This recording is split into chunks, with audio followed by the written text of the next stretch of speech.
Hey, what's going on, guys? Mike Floyd here with the Turf Toe Show. And instead of talking about like XFL news and rumors like I normally do, I just want to talk about this one little article that I found on the Action Network talking about how the XFL could target 2019 NFL rookies with six-figure bonuses.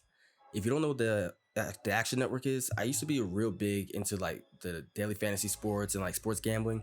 And the Action Network is a really good site that, gives you good props and good bets and like just a lot of information that will allow you to help you make better bets. So this article written by Darren Rovell, who's one of those kind of guys that he kind of broke the news about the whole the Alliance American Football couldn't pay their players and all this other stuff. Well, he wrote this article talking about how the XFL has budgeted to offer high profile players to come over to their league, and they were actually at the NFL Combine talking to agents of these players to actually try to convince them not to go into the Combine and actually come to give their league a shot. So Doug Whaley, who's the former Buffalo Bills general manager, who's now like XFL senior vice president, was telling the Action Network that the league could offer and target fringe players who would go undrafted from the NFL to come over to the league, then give them bonuses up to $5,000 to $10,000 a piece. And they are actually going to tier the players in 4 different tiers. So you're with the tier 1 players, there's going to be 1 slot per team, which will usually go to like a quarterback, and that person will make at least $250,000 per season. Then you have your tier 2, which would be your 3 slots per team, tier 3, 23 slots per team, and then tier 4 is 18 slots per team. Because there's an active roster of 45 players, they can kind of allocate their money to where they want to go. So let's just say, let's look at the Cleveland Browns right now. The Cleveland Browns just went and got Odell Beckham Jr., traded away I forgot the guy's name off the top of my head, and got a couple picks for it. Well, Odell Beckham Jr. on XFL standards would definitely be your tier 1 player, like 100%.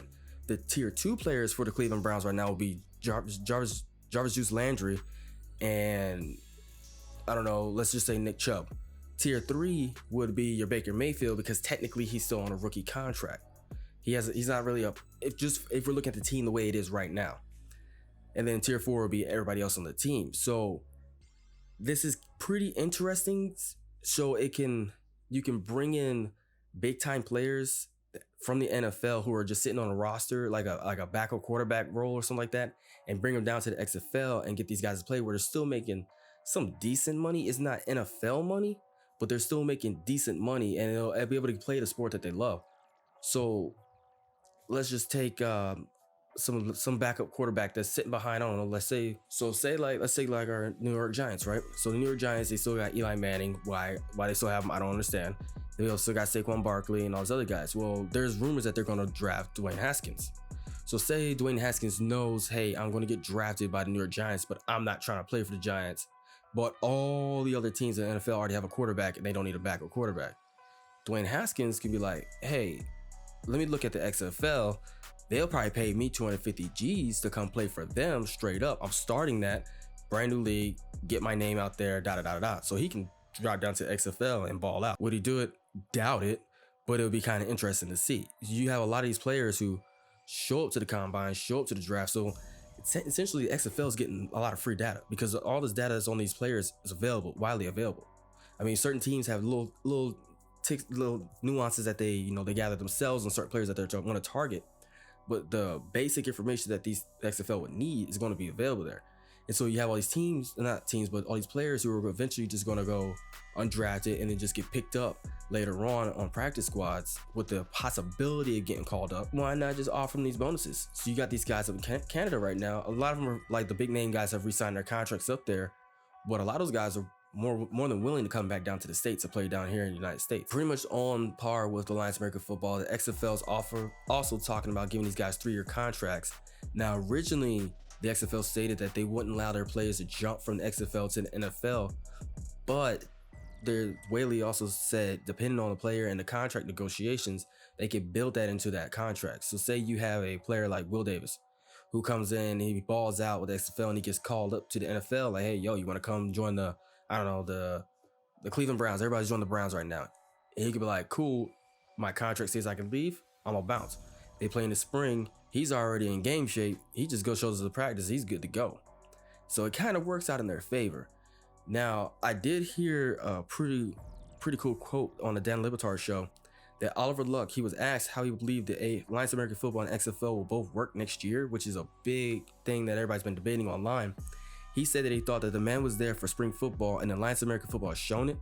Luck also said that he didn't think the two leagues will be rivals, but more like conferences in the college football. Luck added that he thought that football and Alliance of American Football was entertaining. He also chimed in what he thought that he didn't like about the Alliance of American Football. He didn't like the offensive line play, and he didn't like starting on the 25-yard line, so he still wants to have the kickoffs.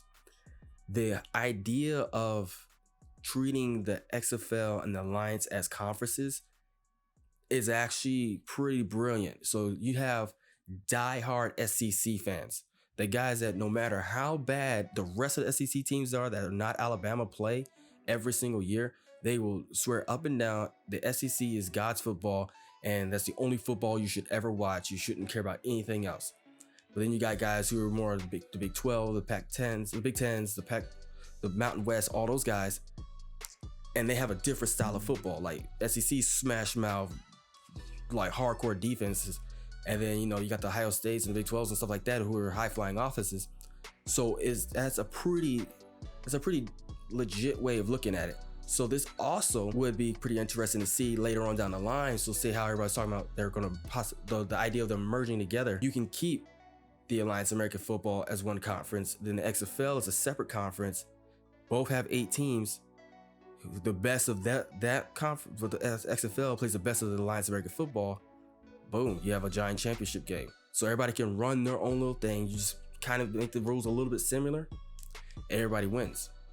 It works out in my mind, but there's a lot of money on the table, so I don't know if that's going to work out. And that's going to wrap it up for this video. If you like this video, hit like, share, subscribe, and I'll catch you guys on the next one.